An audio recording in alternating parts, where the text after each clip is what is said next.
అంతేకాకుండా యోసేపును ప్రేమించి గడవటివాడు కాబట్టి, చివరివాడు కాబట్టి అతన్ని ప్రేమించి అతనికి ప్రత్యేకమైన యొక్క వస్త్రాన్ని పుట్టించి ఇచ్చాడు.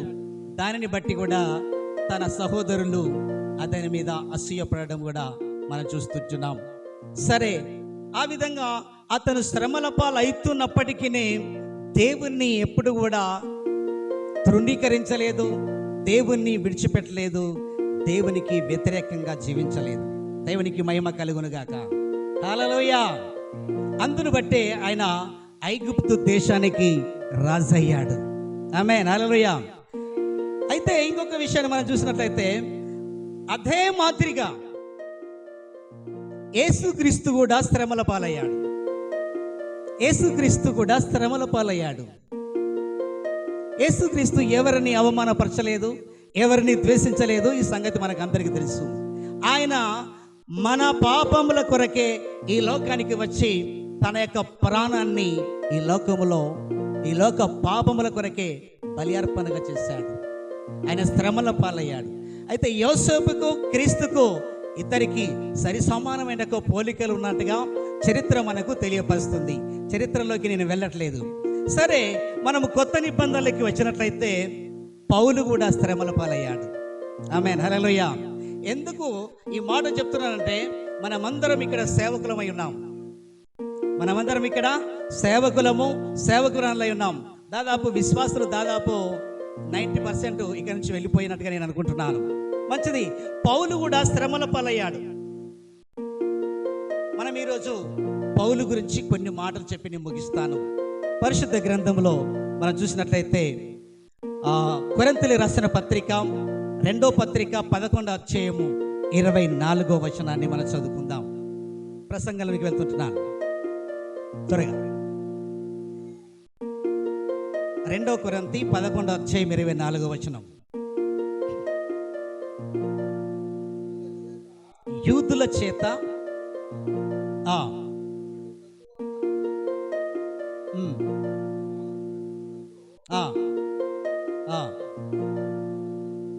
చాలు. ఇక్కడ ఒక మాట గమనిస్తాం మనము. పౌలు పొందినటువంటి శ్రమలు చాలా భయంకరమైనవి.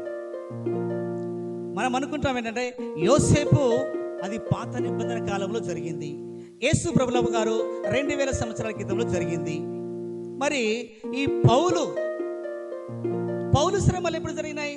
ఇది 2000 సంవత్సరాల తర్వాతనే జరిగినాయి. చూడండి, ఈ పౌలు గురించి మనం ఒక మాట గమనించినట్లయితే పౌలు ఈ యొక్క కొరింథీ యొక్క 2వ కొరింథీ రాసిన పత్రికలో ఆయన క్రీస్తు శకము దాదాపు 57వ సంవత్సరంలో ఈ యొక్క చరిత్ర రాయబడ్డది. ఈ యొక్క పౌలు గురించి ఈ యొక్క 2వ కొరింథీ రాసిన పత్రిక రాయబడ్డది. దాదాపు క్రీస్తు శకం 57వ సంవత్సరంలో రాయబడ్డది.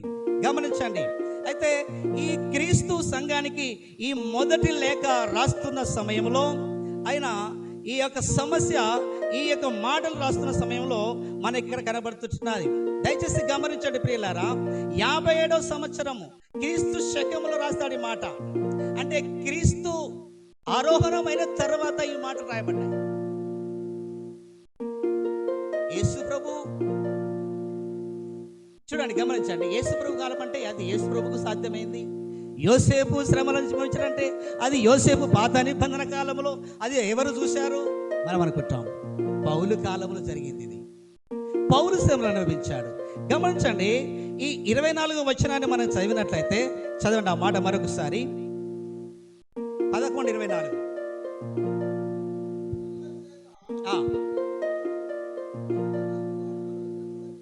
చూడండి, యూదుల చేత 5 సార్లు ఒక్కటి తక్కువ 40 దెబ్బలు తింటిని. చూడండి, ఒక్కసారి యేసు ప్రభు ఒక్కసారి 39 కొరల చేత దెబ్బలు తింటే పౌలు గారు 5 సార్లు. ఎన్నిసార్లు అండి? 5 సార్లు దెబ్బలు తిన్నాడు.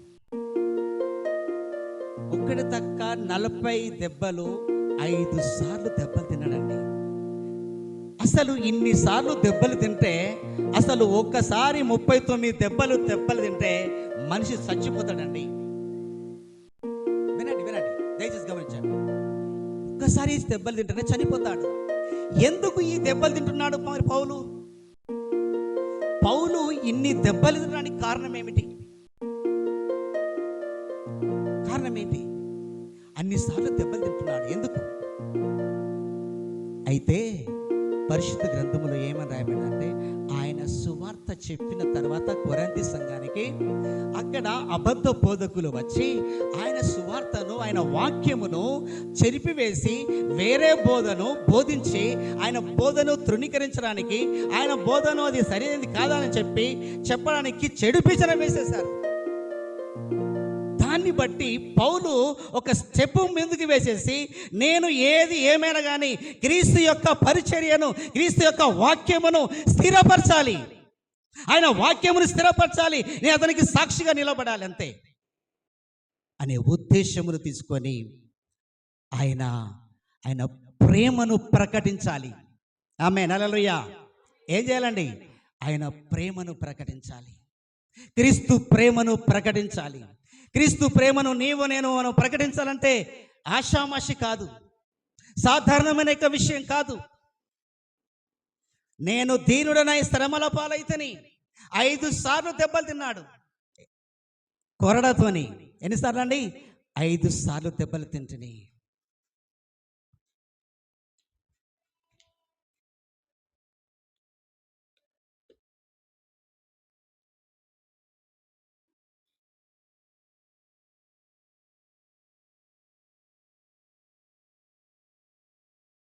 ఇరవై 24వ వచనంలో 5 సార్లు దెబ్బలు తిన్నని చెప్తుంటున్నాడు.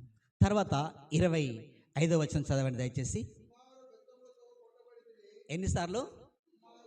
ముమ్మారు, అంటే లెక్కలేని సార్లు. ఎన్నోసార్లు లెక్కలేదు.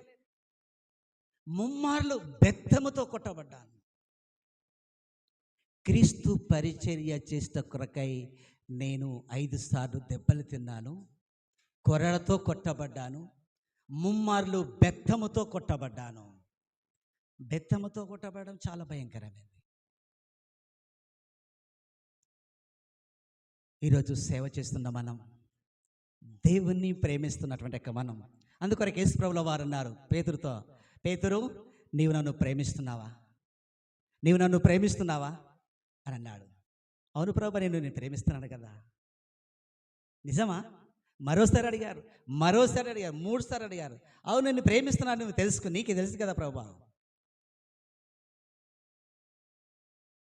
ఈరోజు నిన్ను దేవుడు అడిగితే, నా కుమారుడా, నా సేవకుడా, నువ్వు నన్ను ప్రేమిస్తున్నావంటే, అవును, నిన్ను ప్రేమిస్తేనే కదా ఇక్కడ కూర్చున్నది, ఎండలో కూర్చున్నాను, నిన్ను ప్రేమిస్తేనే కదా ఇంత సహిస్తున్నాను, నిన్ను ప్రేమిస్తేనే కదా 100 కిలోమీటర్లు ఇక్కడికి వచ్చాను అని అంటాము.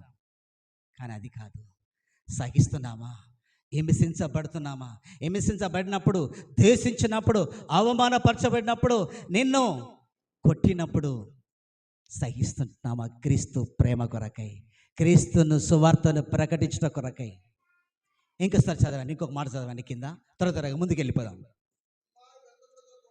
ఆ ముమ్మారు బెత్తములతో కొట్టబడితిని, ఒకసారి రాళ్లతో కొట్టబడితిని,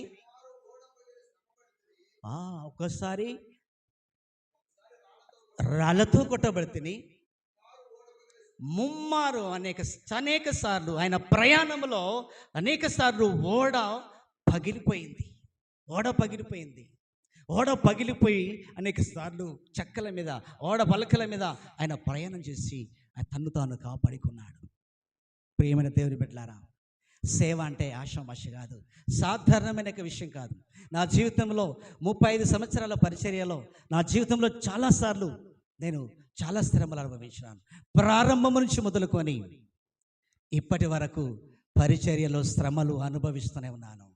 చాలాసార్లు హింసించబడ్డాను. ఒక దినాన నా జీవితంలో జరిగిన సంఘటన నేను ఎప్పుడూ మర్చిపోను.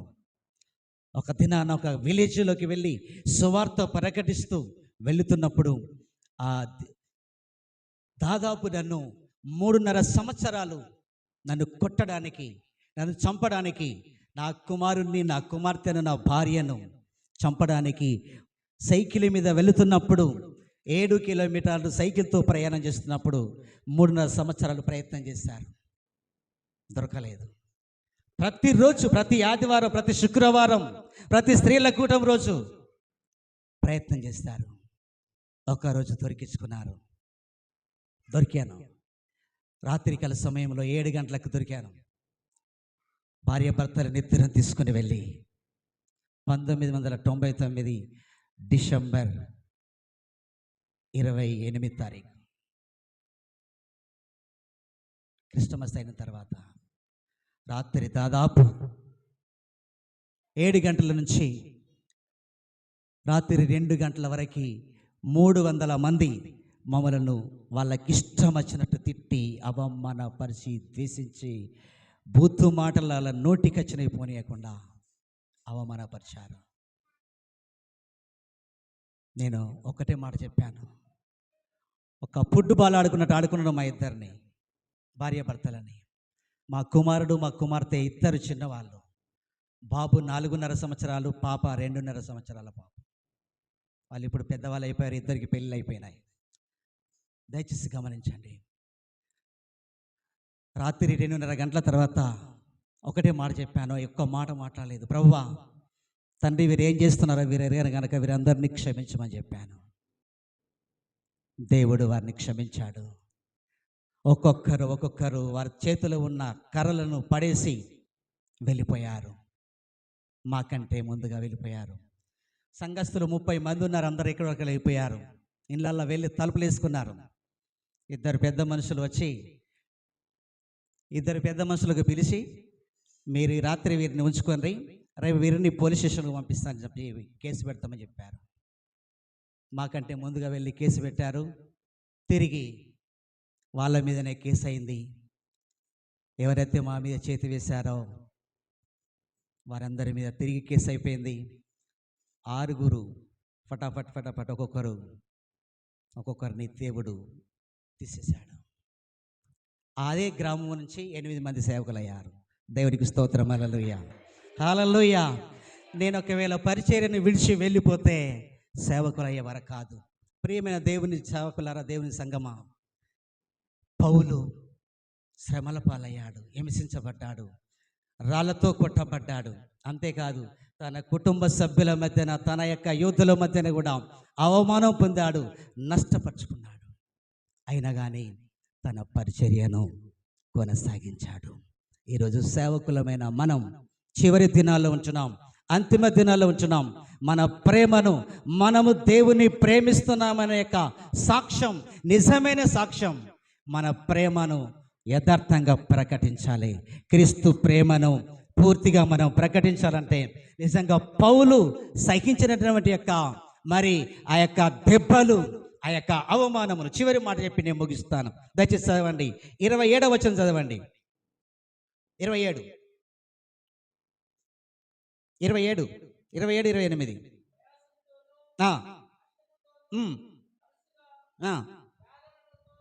జాగరణతోనూ, ఆకలి తప్పులతోనూ, ఉపవాసములతోనూ, చలితోనూ, దిగంబరత్వముతోనూ. చూడండి, అంటే ఈ సేవ ఆయన యొక్క ఉద్దేశం ఏంటిదంటే, దేవుని యొక్క పరిచర్యను నేను ఈ లోకంలో ఉన్నంత వరకు నా పనిని నేను తుదముట్టించాలి, పరిపూర్ణంగా చేయాలి. దేవుడు నన్ను ఎందుకు పిలిచాడో ఆ పని నేను పూర్తి చేయాలి.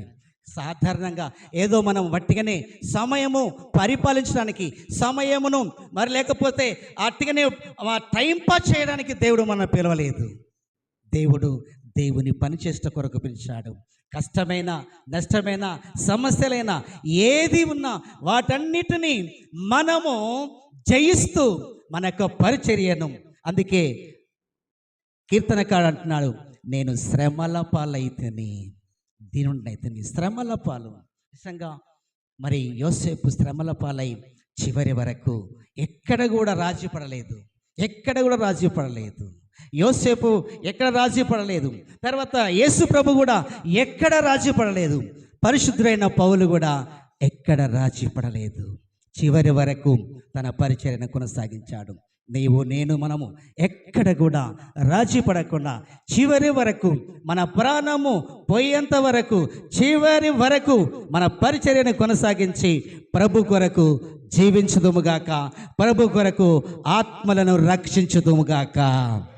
ఆమేన్, ఆమేన్. ఇటు వాక్యము దేవుడు మన అందరి హృదయాల్లో ఫలింపజేసి దీవించి ఆశ్రయించునుగాక. ఆమేన్.